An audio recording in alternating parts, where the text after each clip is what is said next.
Gently close your eyes.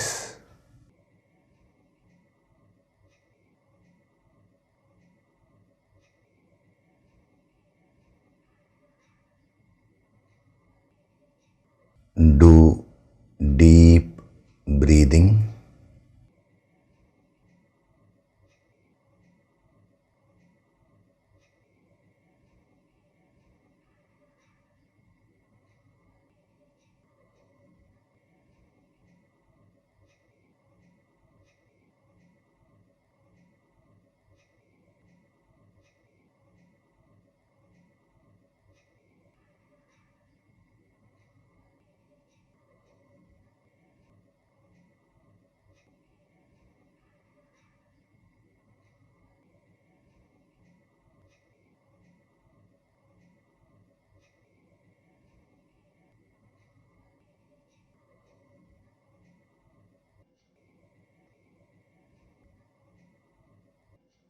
We'll chant Om once together.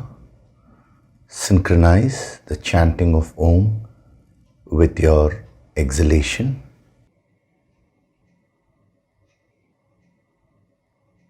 Breathe in.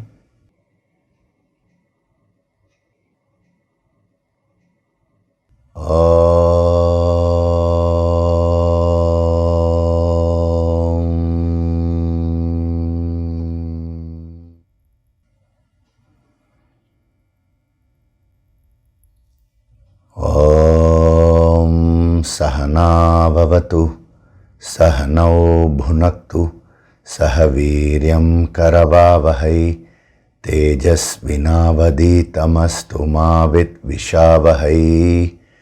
Om Shanti, Shanti, Shanti.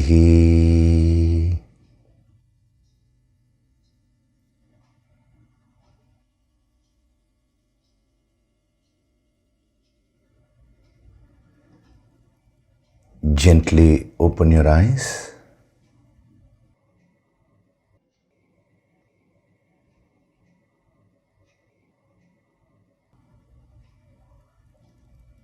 We'll chant from verses 6 to 10 of chapter 3.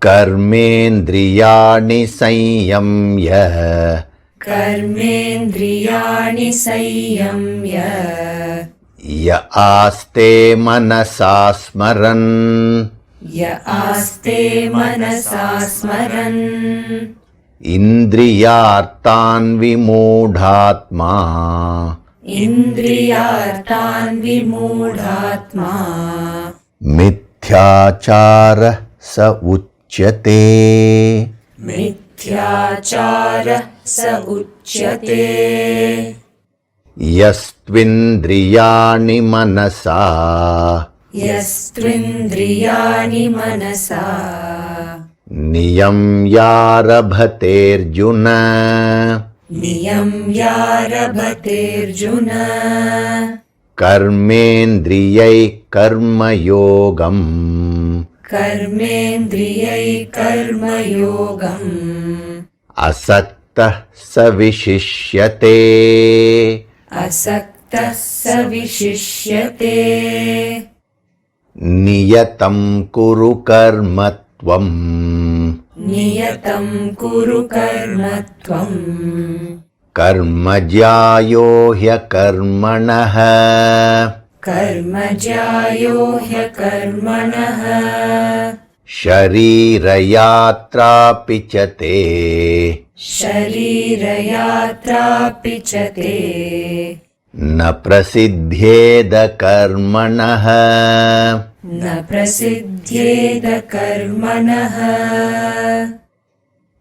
यज्ञार्थात् कर्मणोऽन्यत्र, यज्ञार्थात् कर्मणोऽन्यत्र लोकोऽयं कर्मबन्धनः, लोकोऽयं कर्मबन्धनः तदर्थं कर्म कौन्तेय, तदर्थं कर्म कौन्तेय मुक्तसङ्गः samachara.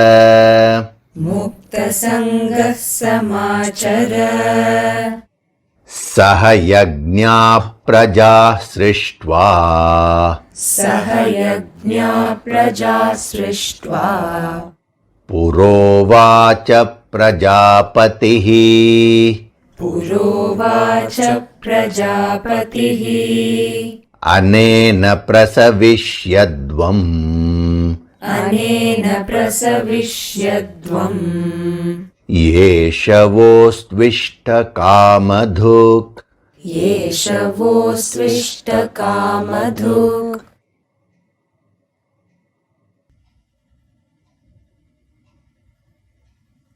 Hari Om, and a very good day to all of you.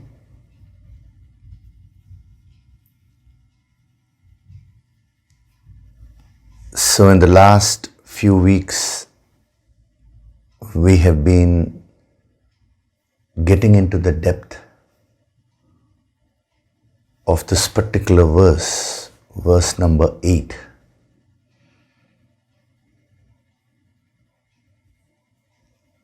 Now, what is interesting is every verse is like a gold mine. See, they generally say our ancient wisdom is like a gold mine. The more you dig, the more you'll get.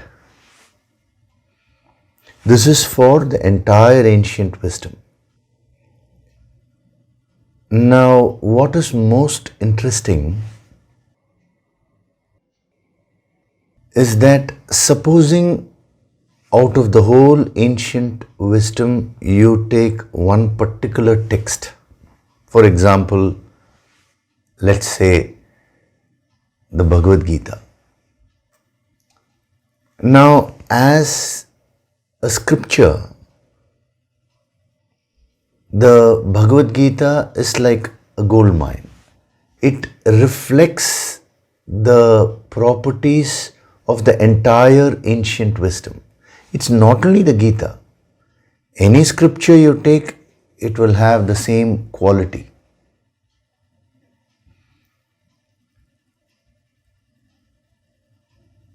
Now, within a particular scripture, like for example, when we take the Bhagavad Gita, if you take one particular chapter, like chapter 3, again, that is like a gold mine. The more you dig, the more you'll get. It reflects all the depth, the glory, the depth, all the properties of the entire ancient wisdom. It has that potential. Then within this chapter, if you take any one verse, you will find that again that is like so deep, like a gold mine. If you dig deep into one verse, you will get the same benefits which you will get from the entire ancient wisdom. That is the beauty. Now, what is very interesting is that if you take up one particular word, one particular principle from any of these verses, again you will find that that functions like a gold mine, so deep. If you dig deep, you can get the entire benefits. That is the benefits of the whole ancient wisdom in that one principle itself.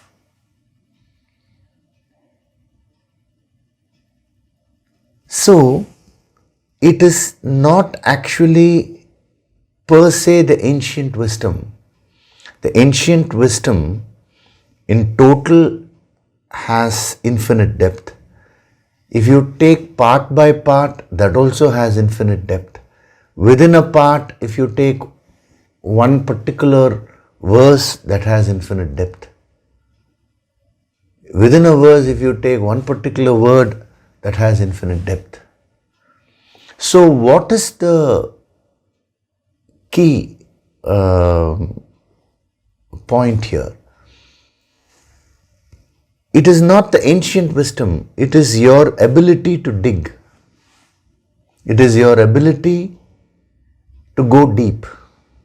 You may have access to a gold mine, but you will not get a single strand of gold if you don't put that effort to dig. The more deep you go, the more gold you will get. So whether you get gold or not depends on how deep you're willing to dig. This is the difference between the yogic approach. The yogic approach focuses only on going deep into every aspect of this ancient wisdom. A normal approach, an intellectual approach, focuses on covering more material laterally.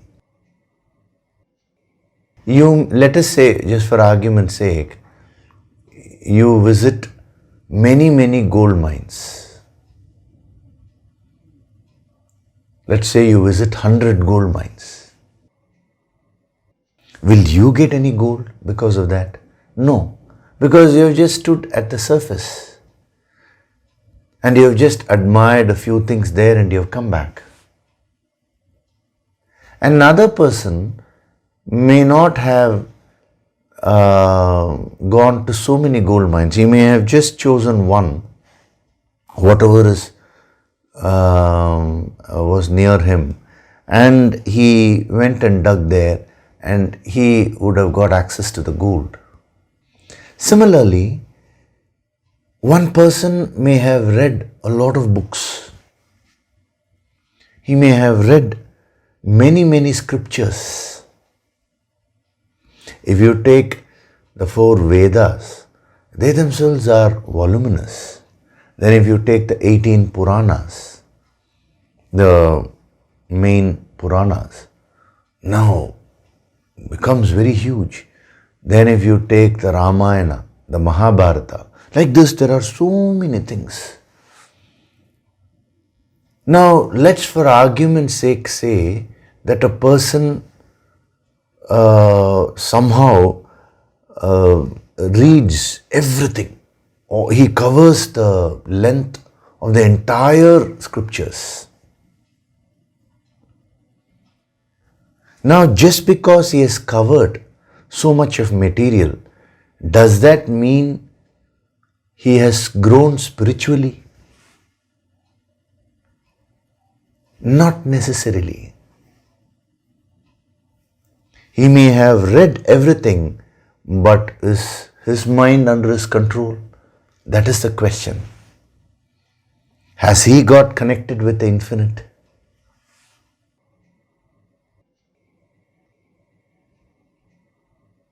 Another person, let's say he does not have any big knowledge of the scriptures,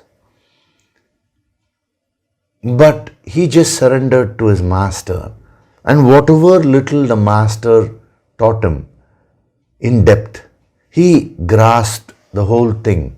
He absorbed the full energy and he practiced everything. And he did his sadhana on a daily basis. Now, will he grow spiritually? Definitely yes. His mind will come under his control.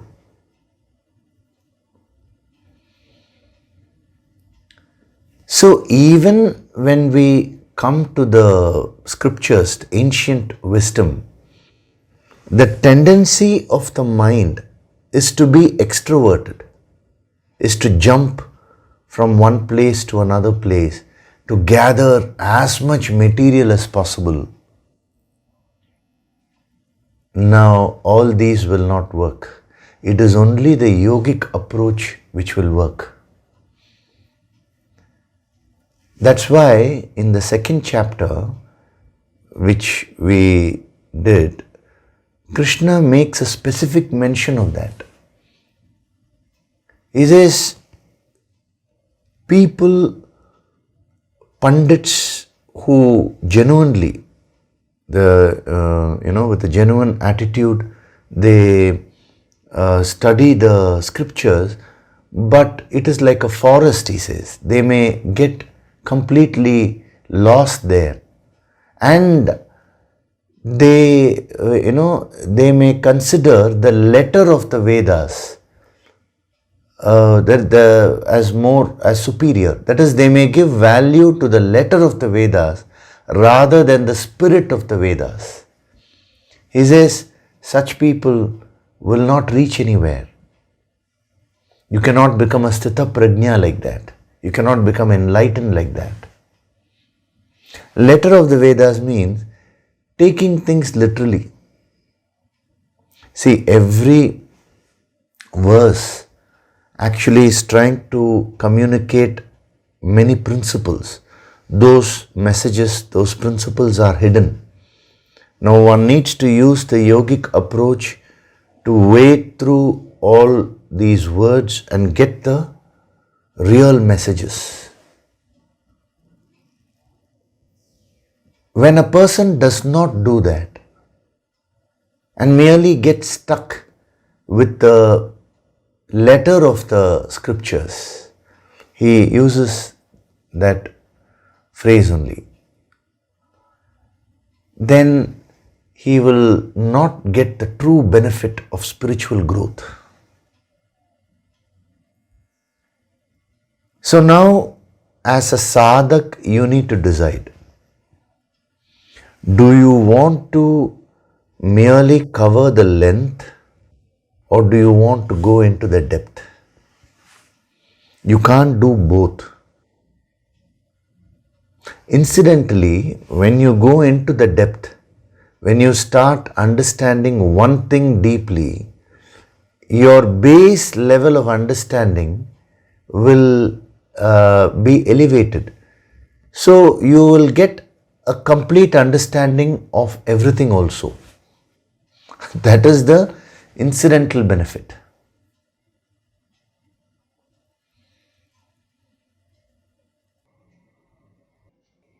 When a river merges with the ocean, as long as it's a river, it's flowing in one direction only, in a limited direction, in a limited way. But the moment it merges with the ocean, now it becomes the full ocean. Similarly, a yogi who follows the instructions of his master and sticks to one thing and masters that fully. Now, what is the incidental benefit which he is going to gain? The total wisdom. Whereas a person who takes the opposite approach, in order to gain the total wisdom, he is jumping from one place to another place, from one book to another book, to various practices, this, that. Now, he will never ever gain the real wisdom,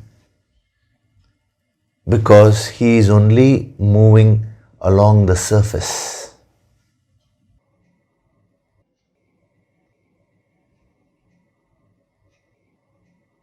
So every Sunday, we are using that yogic approach to go into the depth. And the mind has this weakness. It will want to get distracted.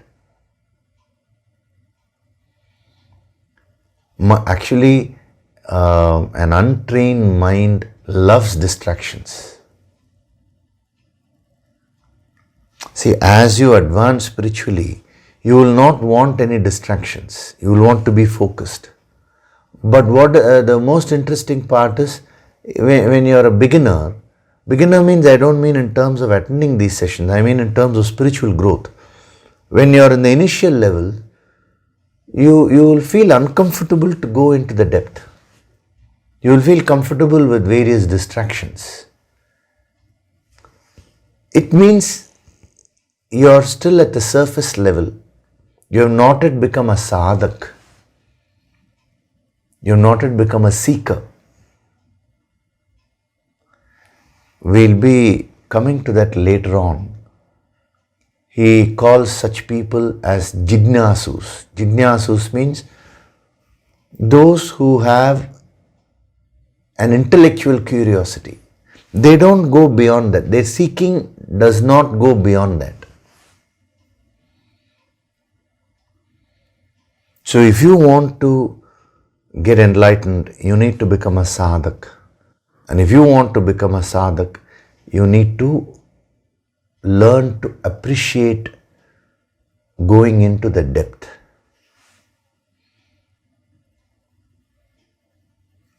See, it's very interesting. Long back, a lady told me that she would prefer to stay in a place which is noisy. She was actually looking for a home. She wanted to purchase. And she was saying she is looking for an area where there will be a lot of traffic. She would prefer her residence to be in a very busy area, probably along the main road, where a lot of traffic noise will be there, a lot of crowd will be there. It was very interesting. I asked her, what about a quieter place? She says, no, I'm very uncomfortable, sir. Quiet place means I don't want such a place. When I'm hearing all the traffic noise and people shouting and this and that, when all that is there, I feel comfortable. It's very interesting. The noise, which can be a source of disturbance, is making her very comfortable. Why? Because her mind is very noisy. So when your mind is very noisy, suddenly when you're exposed to silence, you will feel very uncomfortable. But as you advance spiritually, when you do your sadhana properly, and when you surrender to the Master and follow everything which He is giving, then your depth will increase. When your depth increases, you will be more comfortable with silence. If you don't have that depth, silence can make you lonely actually. You will start feeling the loneliness. There is a difference between being alone and being lonely, Being alone is being in silence, enjoying that silence. Such a person, even if you put him in a noisy place, he will continue to experience that inner silence. Loneliness is actually a weakness. You're incapable of facing that silence. It is the same thing with respect to the yogic approach also. In the initial stages of your spiritual development, when I say initial stages, this has nothing to do with how many years you've been attending these sessions and all that. It's all to do with your entire past karmas. What is your present level? So in the initial stages of spirituality, you will find it very comfortable to just be at the surface level. The moment the yogic approach is given to you, you will not feel so comfortable. You can't stay with that. You will feel restless. That's why I keep saying these sessions which we are having, this is not an entertainment session. This will not simply entertain and attract masses just like that. This will reach to people who are ready, only to people who are ready. As a part of your karma yoga, you may take it up and you may try to spread it to others.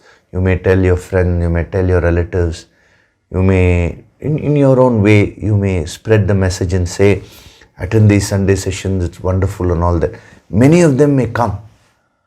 But who are those people who will stay? Those who are willing to go into the depth. Those who are comfortable right now at the surface level will listen to it. They may even appreciate. They may say, oh, very interesting, but some reason they'll give. I don't have time, I don't have this, that.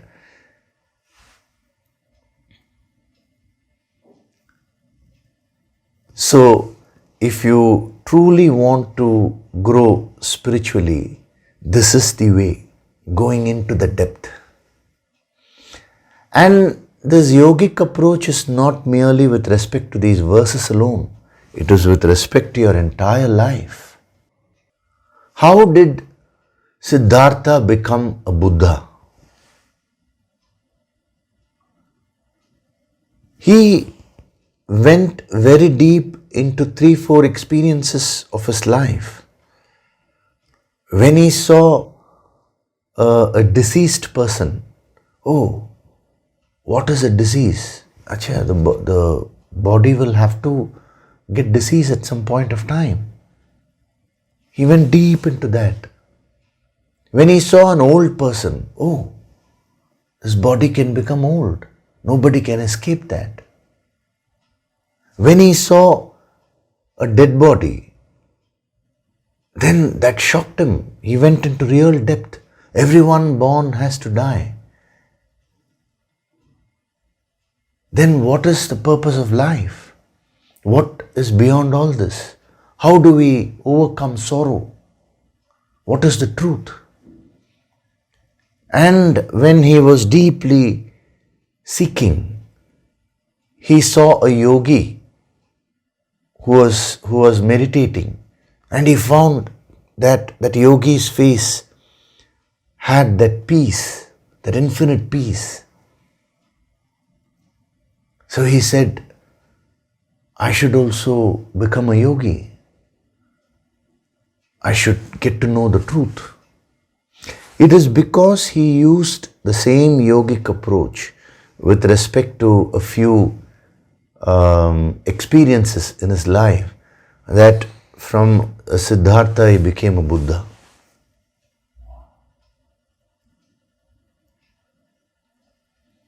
How did Narendra become a Vivekananda? What is interesting is his guru, Vivekananda's guru Swami Ramakrishna Paramahamsa, hadn't read many scriptures. But he was a yogi. He had done deep sadhana and he had got connected with the infinite. That is what he taught him. How did a highway robber become a Valmiki?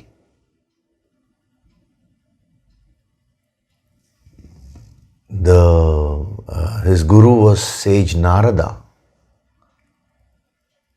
Again, it's the same yogic approach. He made him go into the depth of his experiences of his life, and then he initiated him into the Ram mantra.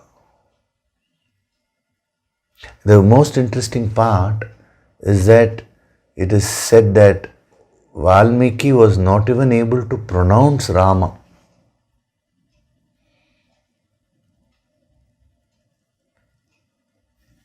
All his lifetime he used to kill somebody and then he used to shout Mara. Mara means that person is dead.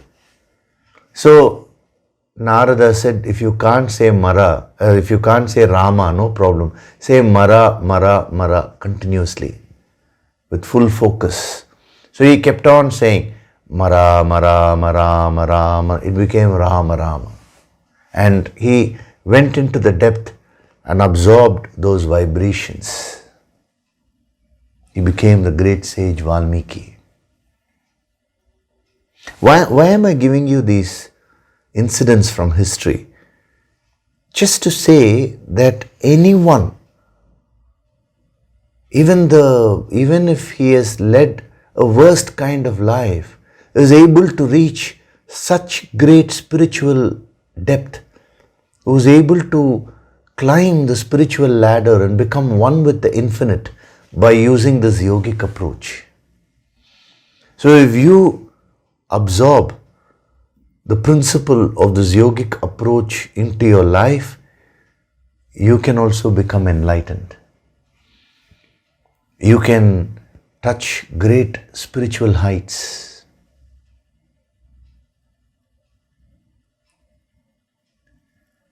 You know, what was interesting was a person,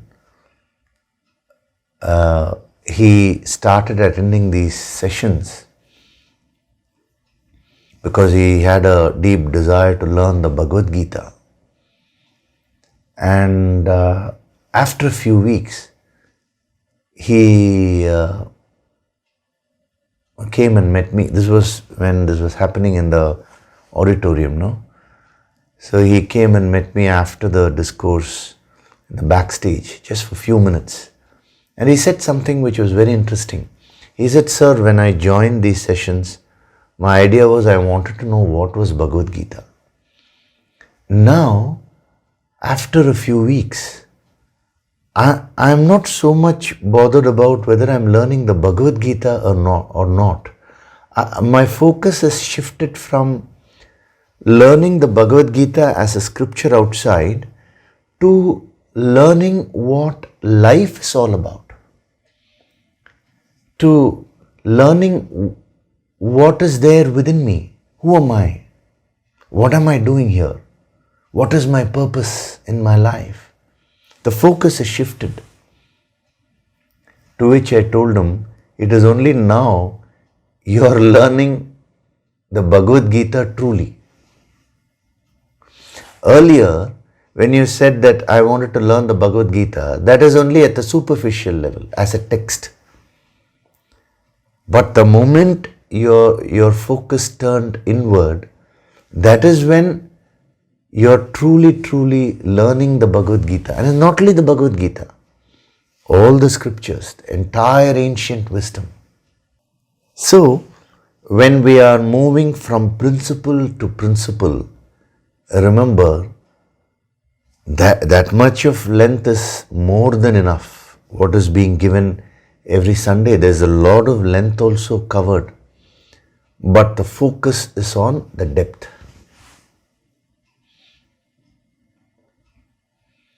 So what were we seeing last week? The Sharira Yatra, the deeper meaning of Sharira Yatra. He is defining your life as Sharira Yatra. The first two dimensions of Yatra were maintenance and sustenance. That we saw. But the third dimension of Yatra, Yatra means journey. And I had given you that small homework to set aside some time and examine your life as a journey in time. From where should you start? From anywhere. You just go back to from wherever you can remember and see the journey. How you have been moving in your life. That homework, if you have done very sincerely, now you will be prepared to get into more depth. Because if you see life in a generalized way, now that is not going to give you the depth. If you see life as a journey, that is when the real depth starts. See, the moment we talk of journey, now there are many implications.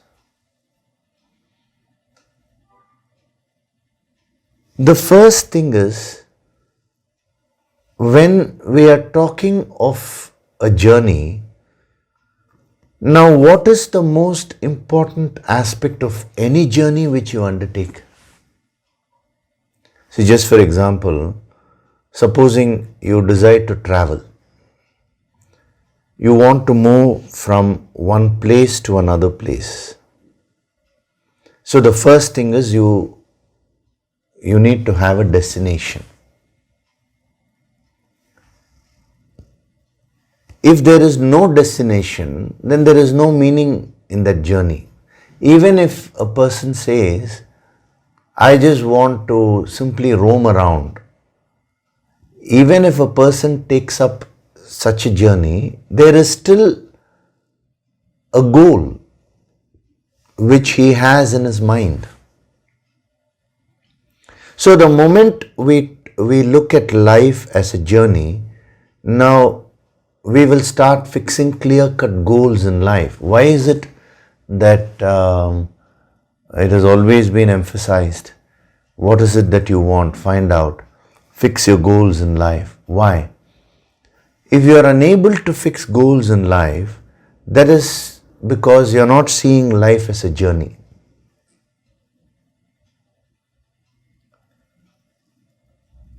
So this third dimension is very powerful because it will make you a powerful sadhak.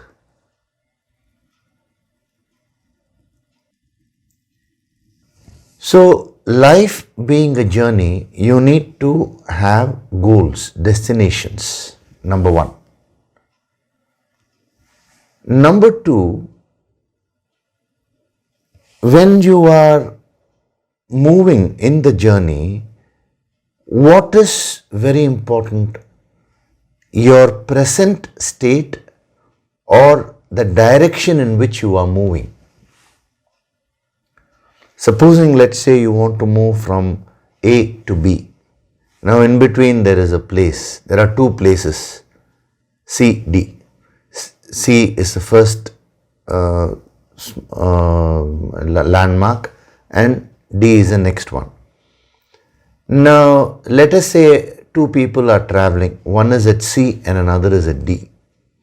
The person who is at C is moving forward towards his destination of B.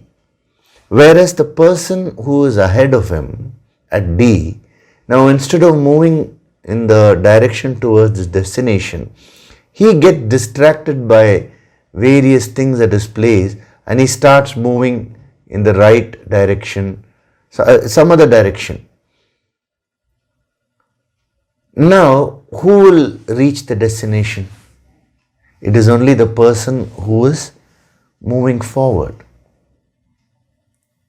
So the moment we talk of a journey, another principle is derived. That is, it is not where you are that really matters. It is what direction do you want to take from this moment.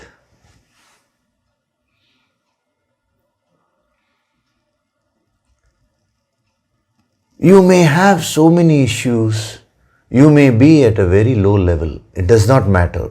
But today, where do you want to go? That is the question. Another person may be at a so-called advanced level in spirituality, but that person may lose his or her direction. Then the journey gets confused there. There is no progress. So when we say yatra means journey, the emphasis is on progress. Progress means moving in the direction of your chosen destination. That is called progress. If you say, I want to become wealthy, for example. This is just a gross example which I'm giving.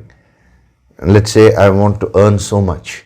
Now every step you take towards that destination is considered to be progress with respect to that goal. If you say, I want to buy a house, a home for myself. So what should I do?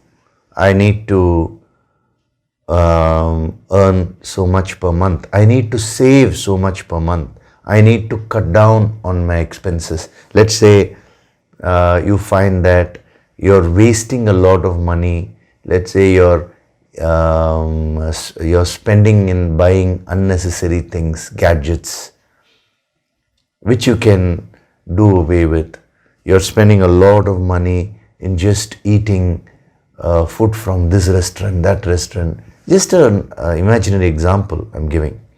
Now, if you see all these unnecessary expenses, now you say, okay, let me cut all those. Why? Because it is helping you to move in that direction towards the destination which you've chosen. Then we say there is a progress. But in between, you become indisciplined. You start spending extravagantly without any planning. Then, even though you may have progressed quite a bit, now you are moving in some other direction. Then the progress stops. So the key with respect to a journey, the key point is progress. Progress towards the chosen goal, chosen destination. So destination is important. Where you are is not so much important. That is also required only. You need to find out where you are so that you can plan. But once you have done the planning, it is not where you are that matters, but are you moving in that direction which can take you to your destination.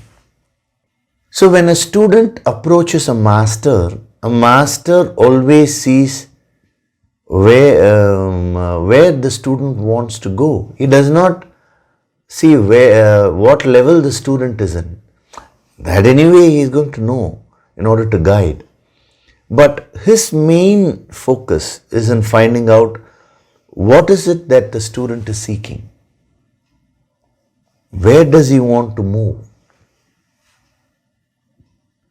Because one person asked me, sir, you always say a highway robber became Valmiki. I'm not saying that is this. That's what happened. If you read the Puranas, that's what is given there. Now, even a highway robber got the higher grace and he became enlightened. But I'm not so bad. Why is it that I'm not growing spiritually? This is the reason. It's not where you are that matters, but what direction you take. So, irrespective of where you are today, irrespective of all the so-called negativities which you may have, you may say, I have this problem, I have that problem, I have this habit, I'm not able to get up in the morning, I'm not able to sleep early in the night, I'm a highly indisciplined person. You see, all these things actually pull down your confidence. Okay, irrespective of all that, my question to you is, what direction do you want to take right now? From this moment onwards, where do you want to go? Determine that. The moment you determine that, the Guru Shakti will start flowing. The Master's words will become alive to you. Mantra moolam guror vakyam. It is said, no? Whatever the Guru says will become a mantra for you. Very, very powerful. When? Only when you fix your direction.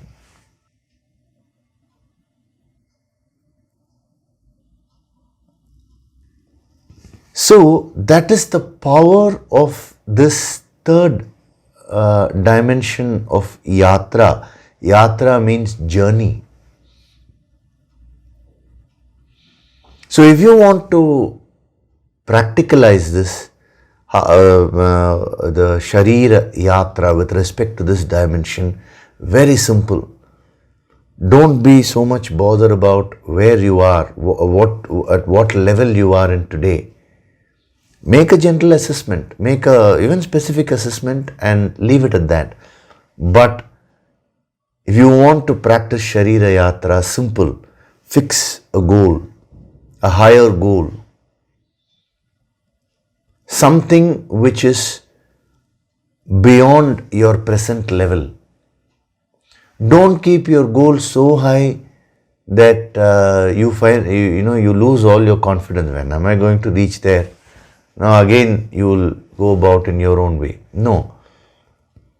Fix a goal which you can relate to with respect to self-development, self-purification. Later on Krishna will be saying this. He will say, fix your goal as self-realization. Now if that is too high for you, no problem. He says, keep your goal as Atma Shuddhi, self-purification. Whatever level you are in, seek the next level of purification. So fix your destination and show the intention to move in that direction. The Guru Shakti will flow. The Master will help you. And you will start progressing in your life. You can apply this principle in any area of your life. More so with respect to the spiritual path. So if you merely look at your present level, you will become a pessimist. But if you follow this principle of Sharira Yatra, if you fix a destination and if you show the intent to move in the higher direction, then you will become an optimist. A good sadhak is always an optimist. Even in the worst of circumstances, a sadhak always sees what are the good factors there and how can I use them to progress.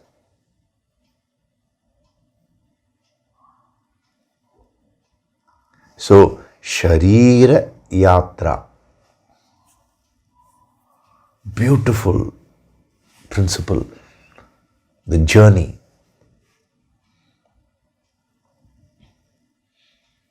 And as I was telling you last week, the moment we talk of Sharira Yatra, one who is using the Sharira, the body, the three kinds of bodies we saw, the Sthula Sharira, the Sukshma Sharira and the Karana Sharira, the physical gross body, the subtle body and the causal body. So the person, the indweller who is using these bodies to travel, the Sharira is your vehicle. So when you are traveling in the path, you are the Jivatma, the individual soul. When you are traveling in the path, the vehicle becomes very important. It is important that you maintain the vehicle in a good condition. Supposing you are sitting in your car and you decided to go somewhere. Let's say it's a long journey. You want to go from one city to another city. Now, what is the first thing you will do? You will just ensure that the car is in good condition. You may leave it for servicing. You may want to ensure that all the parts are in good condition. The fuel is there, the oil level is there, everything. You just give it for a check, whether the air in the wheels are filled properly. You ensure that, no? If there is any repair to be done, you do it. So that you don't face any problems when you're traveling. Now it's the same thing with life. You have been given various vehicles, equipments. You have the physical body, you have the pranas, you have emotions, you have thoughts. The causal body we will leave as of now. That's a subtle sadhana. Anyway, that sadhana is that of meditation. So that part we leave. At least these four, very easy for you to relate to. Now, what steps are you taking to ensure that they are in good condition? You are in your journey of life, but you don't take care of the vehicles. It's like sitting in a car which is in a bad condition. Now, how will your journey be? So that is why the various sadhanas have been given. The karma yoga for the physical body, the hatha yoga, the various kriyas and all that for the pranic body, the bhakti yoga to purify the emotions, jnana yoga to purify the thoughts. So when you keep doing these sadhanas in your life and you keep practicing these principles, what happens? Your sharira, now I'm using the word sharira as a whole for all the aspects of your personality. Your entire personality gets tuned in. When you don't see your life as a journey, then you start neglecting your equipments. You get into a state of tamas. One person has sent a mail. He says, "Sir, I have built a long-standing habit of sleeping very late in the night, eating irregularly. Now when I was a little more young, I somehow managed. But now I'm in my middle age and various diseases have started coming. I'm having diabetes. I'm having blood pressure, various things he has listed out. I'm having some neurological issues, he says. And not only that, he has mentioned a few more things which are very interesting. He said, I was very lazy. See, a tamasic person will be tamasic in all the areas. The base level of tamas will manifest, no? He said, I was very lazy. I never updated myself in terms of my knowledge. So now I'm finding many people have progressed, but I am still 10 years behind. I have not been able to fulfill my financial goals in my life. How will you be able to? If you don't have the basic discipline, you cannot achieve anything, no? So he has written, what should I do? The answer is Sharira Yatra. If you can go into the depth of this principle, the third dimension, now all these things can be set right over a period of time. You see, now don't keep impractical goals. Overnight now I should become very disciplined. From tomorrow morning now I should now get up early, do exercises, this, that. If you keep so many things as an overnight change, it's never possible. Gradually you will start growing, you will start progressing.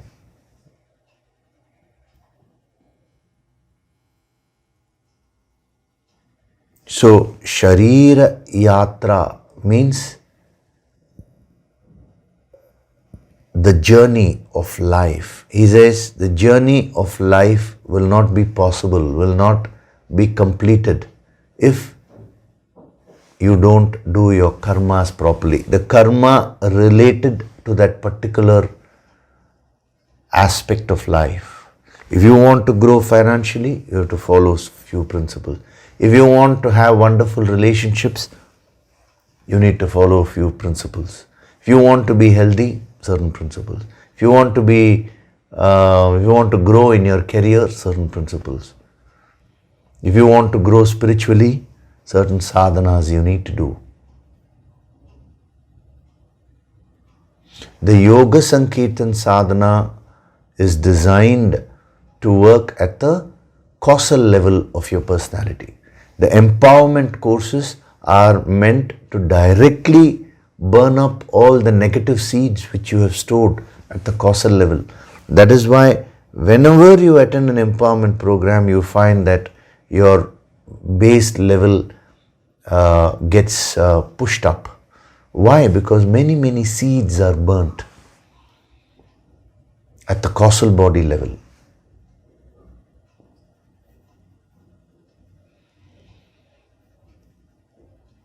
So that is the third dimension, Sharira Yatra. Last week I had introduced that to you. I asked you to do the homework. Now this week we are getting into more depth. So recognizing yourself as a Jivatma is a very advanced level in spirituality. We are not talking of understanding it as an external concept. I am saying experientially. When you say, oh, this body is a vehicle, then I am not the body. I am using this body. Then I am different from the body. When you do your sadhana diligently, a stage will come where you will experience yourself as different from your physical body.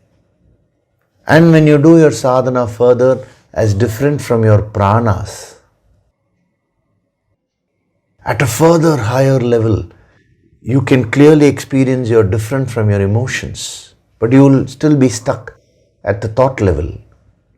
But when you keep on doing your sadhana with the higher grace, you will even see yourself as different from your thoughts.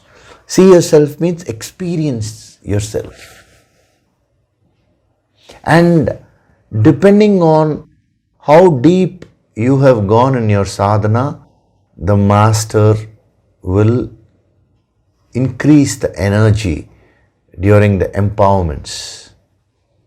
See, even if, let us say, 10 people are attending one empowerment course, each one will receive the empowerment energy according to what is the level of depth that person has gone into.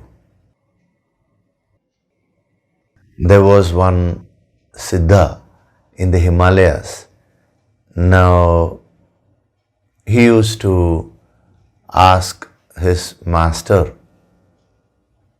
"Sir, you're not teaching me anything, you're not teaching me any scriptures. I want to learn the Bhagavad Gita, I want to learn the Upanishads, I want to learn the Vedas. You're not teaching me anything." So to which the master told him, "You be the book and you be the reader. The real Vedas is you only." Now, he had so much of devotion there towards his master that he practiced whatever few things which the master had given him. Actually, it's the Yoga Sankirtan principles only. It's just that for the first time, these audio materials have been brought out and given to you all. That's a great blessing. It's because of your good karmas that you're getting. But otherwise, just imagine to do the same Yoga Sankirtan sadhana without these audio materials, how difficult it will be. That is how we all learnt. So the master had given him a few things to do. And one day when he was sitting and doing the meditation, suddenly he found that somebody was sitting in that room. And he wondered, who's this person who was sitting? And he went and saw that person. And he was shocked because he found that it was his own body. Now, he had advanced to a certain level where he was seeing his own body, which was seated there, and he was separate from that.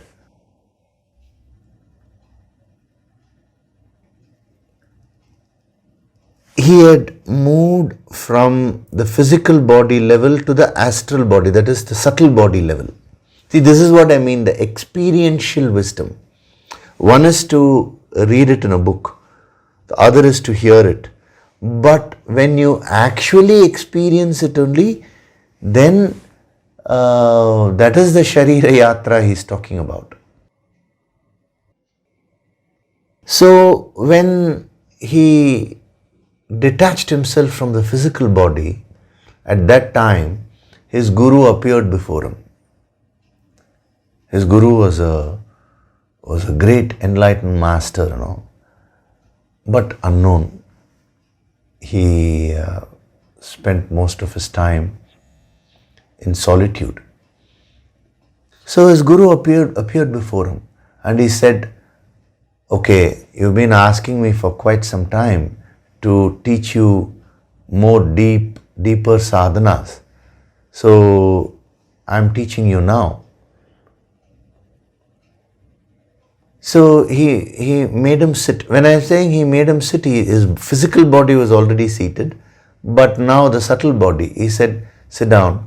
Now he gave him a particular powerful empowerment, and he taught him certain things, and then the guru went away. So he had such a deep experience, and then again he came back. There is his consciousness fully came into his body, physical body, and he opened his eyes. And it was very strange for him because the first time he'd experienced that. So he had a lot of doubts. Was this my imagination, dream? So he immediately went to meet his guru. And his guru was seated there. And the moment he went there, the guru just smiled. And he said, have you learnt whatever I taught you just now? And he was shocked because he had doubts whether it was his dream or imagination and all that. And the guru answered that question before he could even ask him. And the guru asked him, so how was your experience? He said, my God, I am not able to experience it in words. And then he asked his guru this question, sir, why is it that you postponed teaching me this for so long?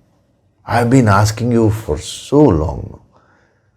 Why is it that you kept on postponing? Why is it that you taught me this now only?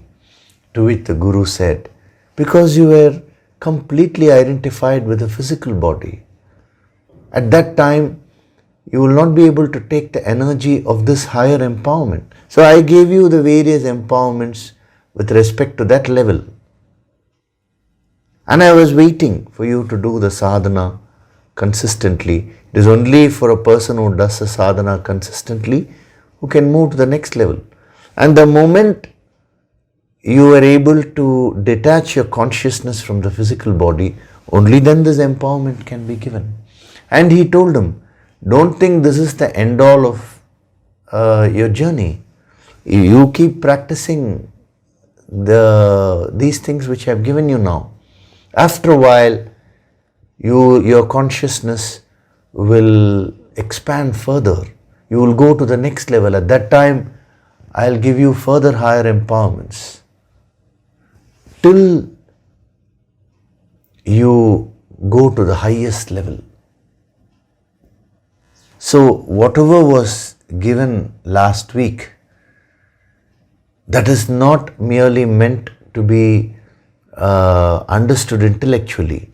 It's actually your spiritual path, moving from the physical body to subtler and subtler vehicles, and then experiencing yourself as a Jivatma. Today you are experiencing yourself as this physical body, as the various emotions and thoughts. If you take away these things, you can't even imagine that you can exist. But the fact remains that you are the soul. You are not the Sharira. These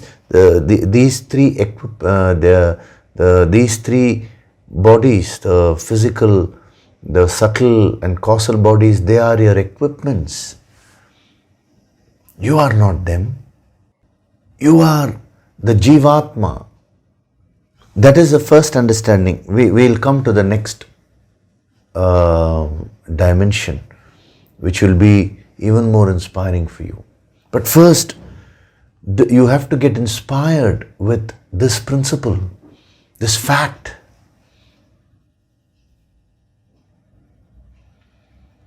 You know, in the Upanishads, for example, in the Kaivalya Upanishad, he gives this. Sa eva maya parimohitatma shariramastaya karoti sarvam. Sa eva maya parimohitatma. By the maya, illusion, you get into a state of moha, he says. Sa eva maya parimohitatma. The atma, the soul, gets into the moha. Shariramastaya means sharira. You get, asthaya means you sit in your body. That's what he's talking about here. Sharira yatra. Shariramastaya karoti sarvam. Then you do everything. Sa eva maya parimohitatma shariramastaya karoti sarvam. Striyannapana divichitra bhogaihi sa eva jagrat paritrupti meti. Jagrat means the waking state. You enjoy various things, bhoga. He gives examples like stri, like drink, so many things. All that is stemming from moha, from the maya, he says. So as a waker, you go through various experiences. Who? The Atma, the Jivatma, he says, by sitting in the Sharira. And then next he continues, Swapne sa jiva sukha dukkha bhokta swamaya yakalpita jiva loke. When you go through the dream state of consciousness, you create your own maya within the illusion and other illusion, swamayaya, he says. And you go through various experiences as a dreamer. That is a dream body, dream sharira. See, now this is a further higher level, you know. Last week I told you about the physical body, subtle body, causal body. Now we are seeing it from a waking dream and deep sleep state. The waking body, the dream body and the deep sleep body. This is very, very high stuff. And then he continues. He talks of deep sleep. Sushupti means deep sleep. Sushupti kale sakale vilini means when you're in deep sleep, everything gets into a state of nothingness. Sushupti kale sakale vilini tamo bhibhuta sukharupa meti. You get into a state of total tamas, total ignorance. And that is a kind of bliss which you experience. This is sukharupa meti. Because all the problems, everything is in an unmanifest state. No? It's not true bliss, but relative bliss. Very, very powerful mantras. Actually, I'm not getting into those full mantras now. Because if we get into that now, many months, many years will go by. The Bhagavad Gita is nothing but an exposition of the Upanishads only. When we use the yogic approach and when you go deep into the Bhagavad Gita, actually you are gaining the knowledge of the Upanishads.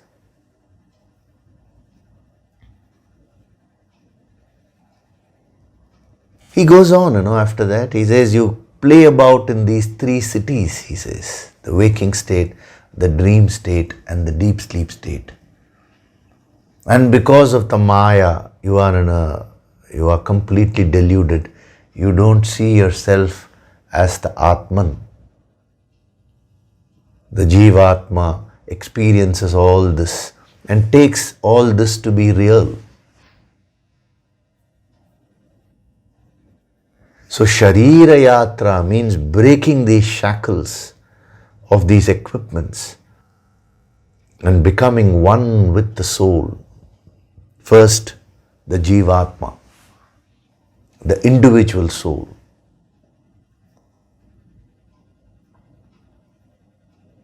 Now, once you get empowered as a Jivatma, then only the fourth dimension is applicable.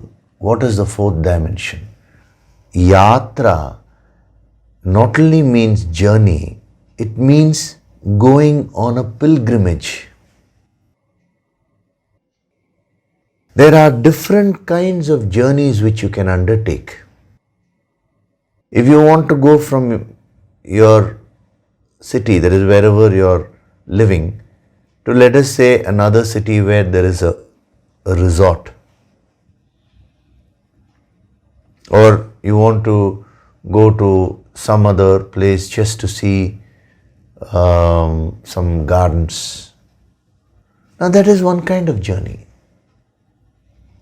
Different kinds of journeys are there. But what is yatra? Yatra means going on a pilgrimage. What is a pilgrimage? Pilgrimage means you choose a holy place and you decide to travel to that place. It's a spiritual journey. That is what is the meaning of pilgrimage. I am first giving you the external meaning. Now, after that, we'll see the sadhana implication. So, when he says your life is Sharira Yatra, it means your life itself is a pilgrimage. You are actually sitting in these equipments and you are on a pilgrimage, which means your real destination is holy, is God, is that infinite supreme power. You may think, I want this in life, I want that in life, I want wealth, I want health, I want relationships. But what are you seeking through wealth? You are seeking happiness. What are you seeking through health? You are seeking happiness. What are you seeking through relationships? What are you seeking through anything in life? It is nothing but happiness. And what is the kind of happiness which you're seeking? Not finite happiness. You are unconsciously seeking infinite happiness. That is why you are not satisfied with anything which you get in life. The richest person wants only more riches. Nothing wrong with that. We are only making an objective analysis. The most powerful person in the world wants more power. The more relationships you form, the more you want. Why?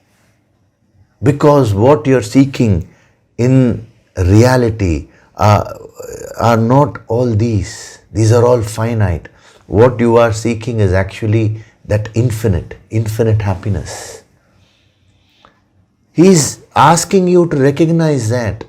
So when we view life as Sharira Yatra, it means recognizing your divine purpose. At the first step, that is here, when I say first step, I am talking about journey as a first step. When you see your life as a journey, you are the Jivatma, the individual soul.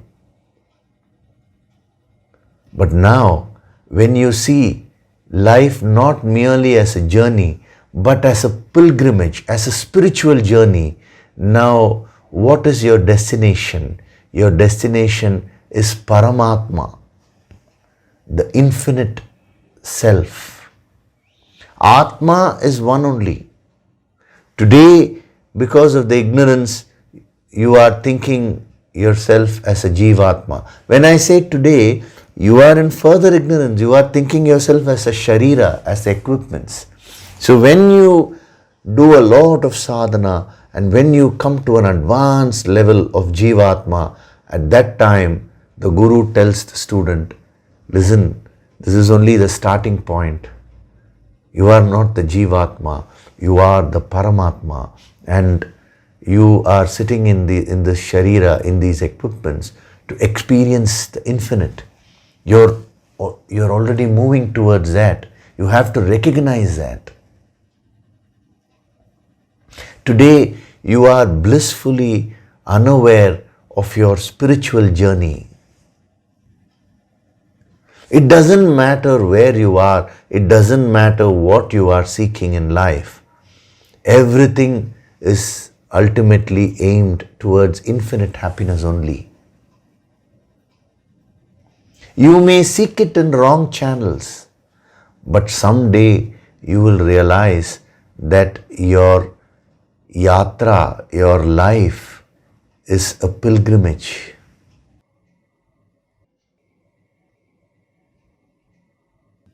External pilgrimages are only symbolic.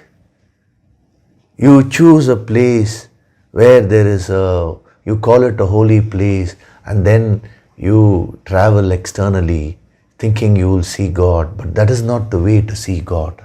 That is only symbolic. That is a reminder of your inner journey. Your destination is that Paramatma, that infinite, supreme reality, that supreme self.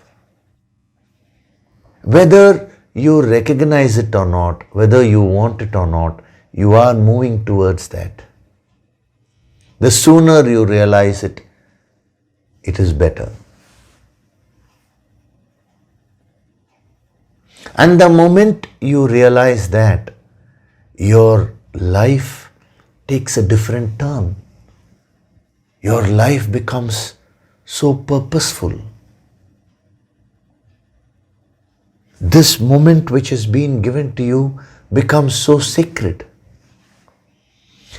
The place where you are living in becomes a holy place because that infinite God is present everywhere. That supreme power is present in the place of, inside the place of worship, externally. If you choose a place of worship, it is present outside the place of worship also. Wherever you are becomes a holy place, and whatever you do from that moment onwards becomes a holy action. It becomes karma yoga in the true spirit. Because what is the highest karma yoga? Karma means action. Yoga means being united with the infinite. So doing all the activities for the sake of the infinite is karma yoga at the highest level.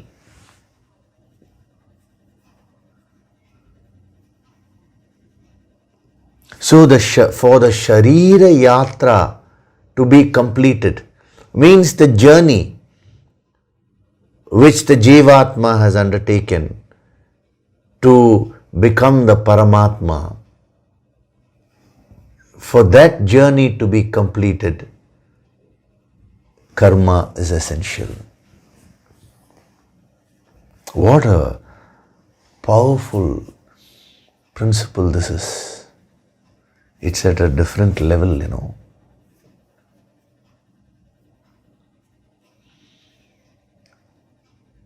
Even if you're able to absorb a little bit of what is being said now, that will change your perception, that will change your personality completely. It will change the way you are looking at your life. From this level, there is nothing worldly. There is nothing which is low, high and everything. Everything is nothing but the manifestation of that one supreme divinity. A yogi constantly experiences that. He becomes one with that infinite.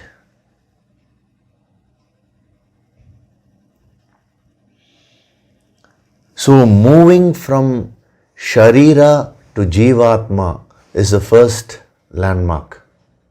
And then moving from Jivatma to Paramatma is the next step. The first step itself takes a lot of time. A lot of purification is required of the Sharira, because within your personality there is a gross aspect, there is a subtle aspect. Gradually only you can move. And as you move to higher and higher levels, the way you relate to your Guru will also change. And the way the Guru relates to you also will change.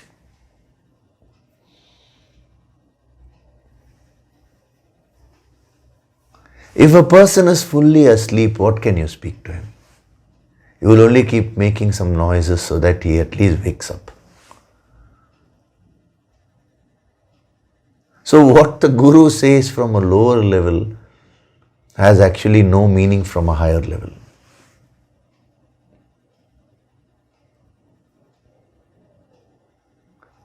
So Sharira Yatra from the highest level means the journey, the spiritual journey, the pilgrimage of the Jivatma becoming the Paramatma. And when the Jivatma expands, sheds all its ignorance and realizes its true infinite nature, that is called the state of enlightenment, the state of God realization, the state of self-realization. You use any term, it does not matter. Because anyway, these words are gross. They cannot actually describe that state. That is inexplicable. How can that infinite state be expressed in words? That state can be indicated, but never ever explained.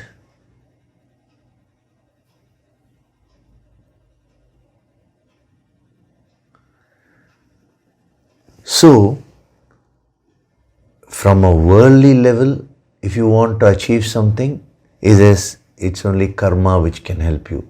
You need to maintain your body. We can use the word personality here. You need to sustain your personality. Anything you want to achieve in life, small journeys, again, it's karma which can help you, the right kind of actions. And the spiritual journey, the becoming one with that infinite, that journey can be completed only if you do the right kind of activities, a sadhana. So we'll stop with that today.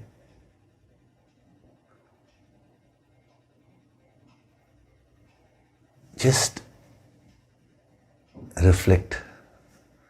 That's all I can tell you.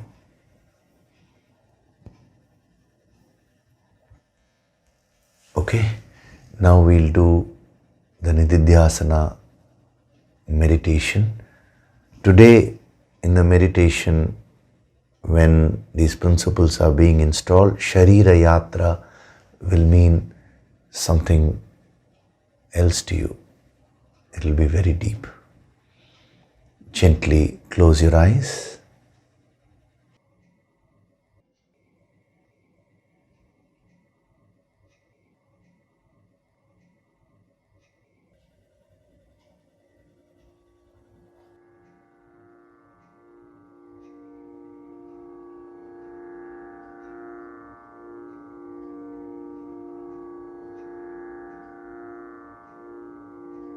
Do deep breathing.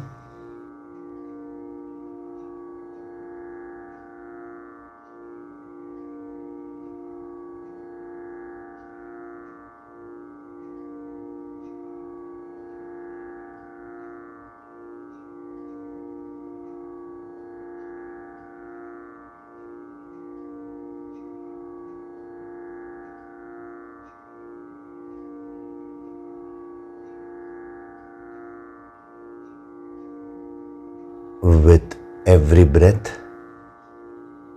I am going into a state of deep relaxation.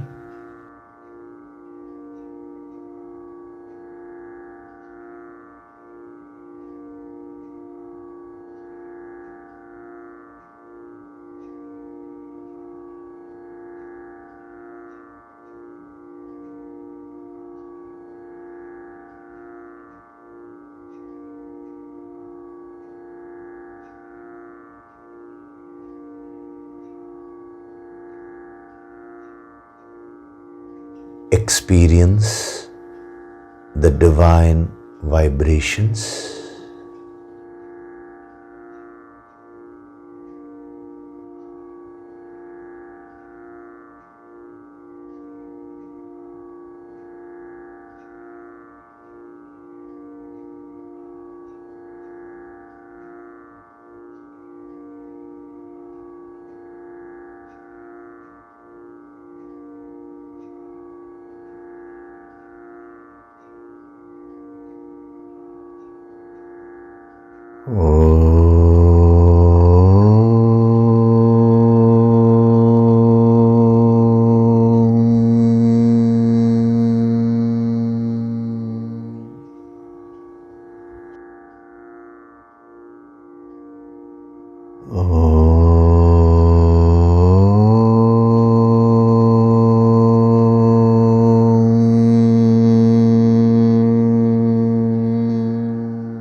With every breath, I am going deeper and deeper into myself.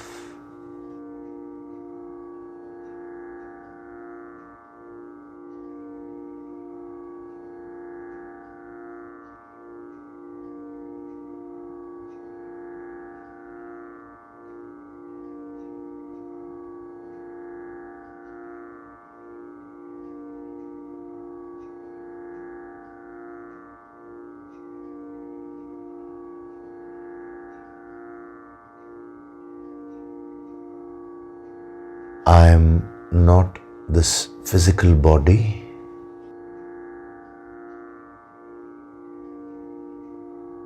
I am not these pranas. I am not these emotions.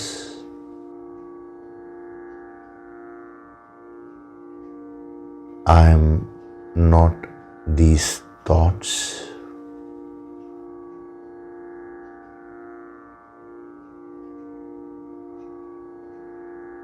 I am the soul which is beyond all these equipments.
From this moment onwards, I choose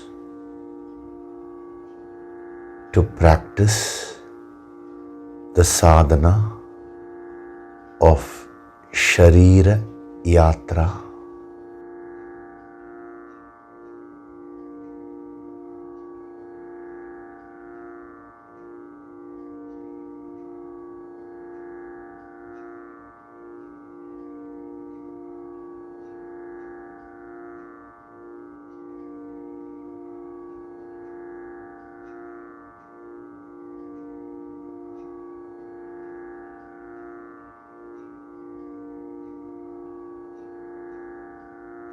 My life is a journey,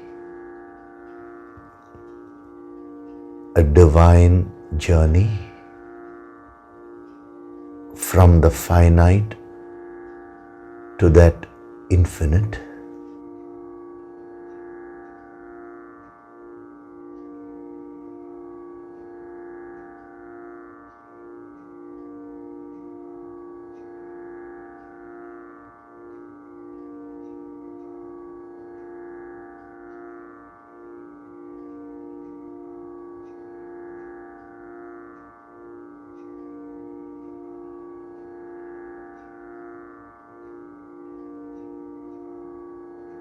I am Swayam Prakashit, self-illuminating.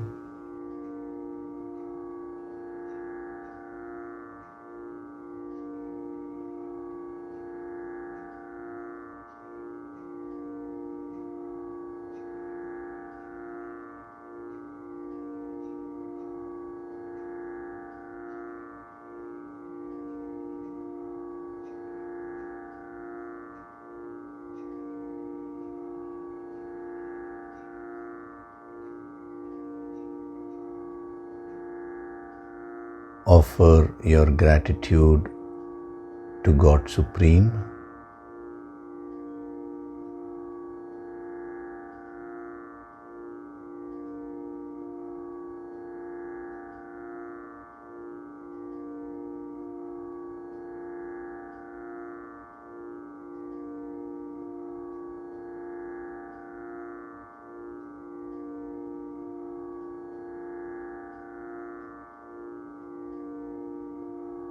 Offer your gratitude to your Guru and all the holy masters.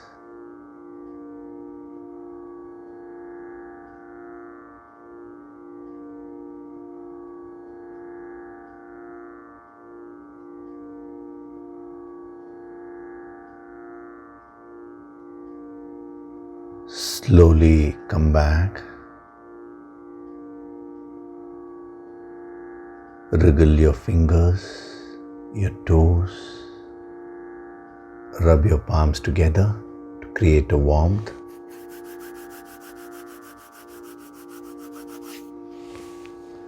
Cup your eyes with your palms.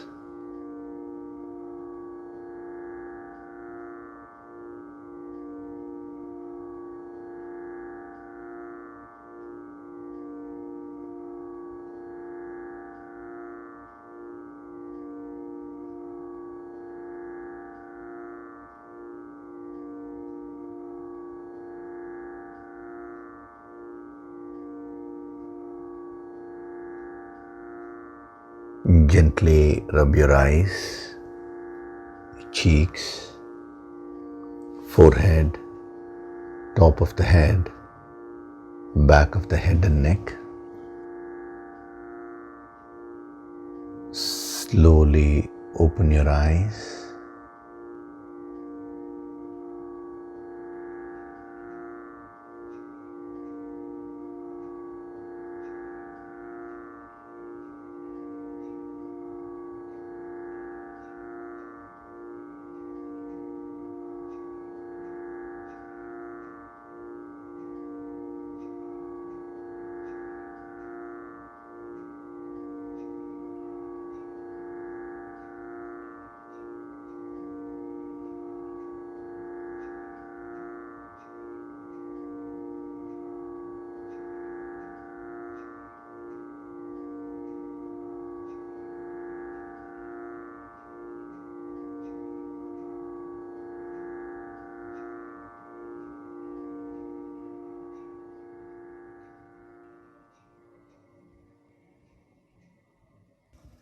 welcome back.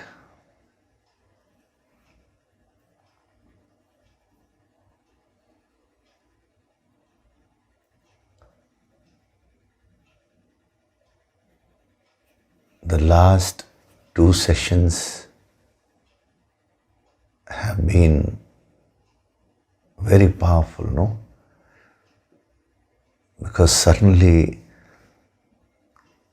the energy has been increased. All of you are feeling it, experiencing it.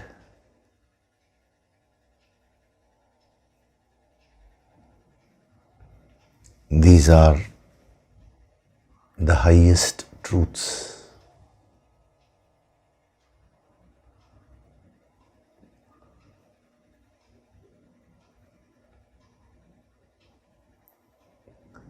The more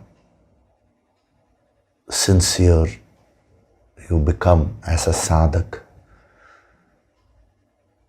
the more you will receive from the Guru Shakti.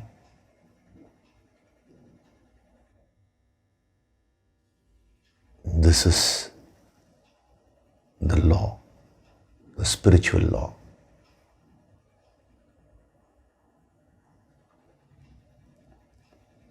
Okay, so we'll conclude today. Next week, we'll just see a few things and then we can move forward further. Many more very powerful principles are going to come in the coming verses. We'll take it one at a time and go into the depth of it. Okay, so thank you very much. Hari Om.